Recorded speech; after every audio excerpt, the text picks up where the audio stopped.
Every game object has a transform component by default.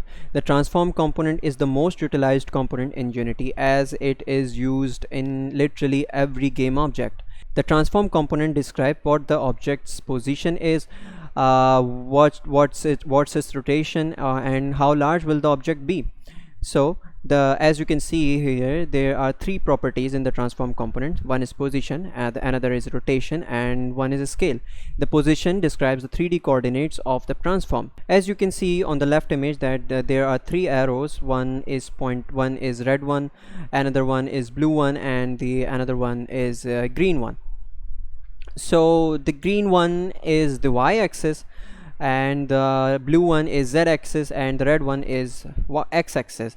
If you drag those arrows, the object will change its position in the inspector. You will see the position number will change accordingly.